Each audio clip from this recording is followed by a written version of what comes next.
Это телеканал «Питание, здоровье и домашнее похудение». Меня зовут Юнова Натали. Дорогие зрители, я вас приветствую на своем канале. Сегодня в нашей передаче очень актуальная тема. Это какое должно быть питание при сахарном диабете.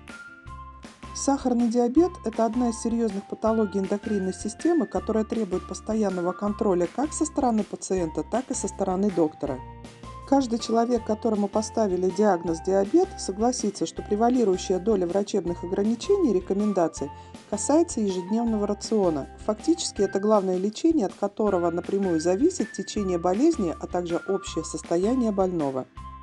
Если у вас сахарный диабет второго типа, то диета – это именно то, что важно выучить наизусть, поэтому лучше ее распечатать, чтобы она всегда находилась перед глазами и вы ее строго придерживались. Многие ошибочно полагают, что от нескольких рюмок спиртного или от десятка конфет ничего страшного не будет. Подобные срывы просто сводят на нет все ваши усилия и могут вызвать критическое состояние, которое требует незамедлительных реанимационных мероприятий, а то и вовсе полного отказа от пищи. Мы с вами теперь поподробнее рассмотрим особенности и принципы питания при сахарном диабете второго типа. Сахарный диабет второго типа вызывает падение концентрации глюкозы и недостаток энергии в клетках спинного мозга за счет недостаточного поступления глюкозы в клетки организма заболевшего. Сахарный диабет второго типа чаще развивается у лиц пожилого либо зрелого возраста, и напрямую он связан со старением организма либо с ожирением. Задача человека с сахарным диабетом второго типа – это похудеть, тогда он фактически избавится от болезни. Похудение на 5 кг уже намного улучшит в крови уровень инсулина, поэтому следует соблюдать низкокалорийное питание. Основную энергию в организм человека при питании вносят белки, жиры и углеводы. Большее количество энергии содержит жиры, почти в 2 раза больше, чем углеводы или белки. Поэтому действенным низкокалорийным питанием при сахарном диабете второго типа будет значительное снижение жиров в меню.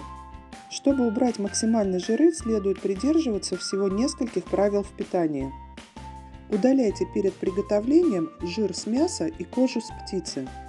Внимательно читайте информацию на упаковке продукта, она покажет содержание жира. Его должно быть не более 20 единиц на 100 грамм.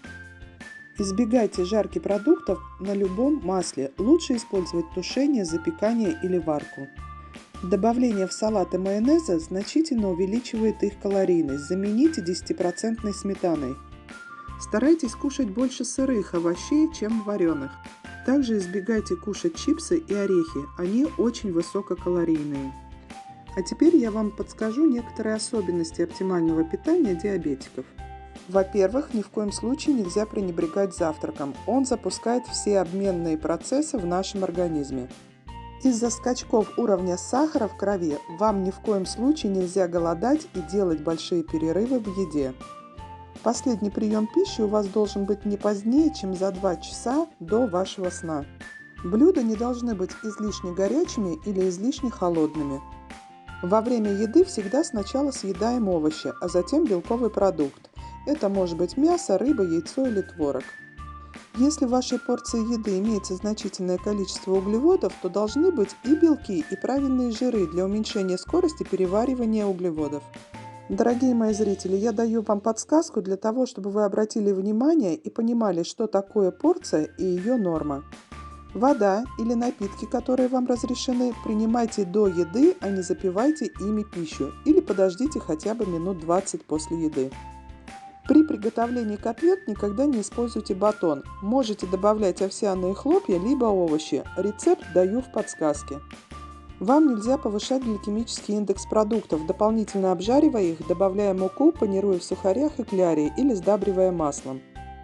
При плохой переносимости сырых овощей делайте запеченные блюда из них, различные пасты и паштеты. Даю вам подсказку на рецепты. Кушать следует медленно и небольшими порциями, никуда не торопитесь, дела подождут. Тщательно пережевывайте еду. Не наедайтесь досыта, примерно на 80%. Чувство насыщения приходит через 20 минут после приема пищи.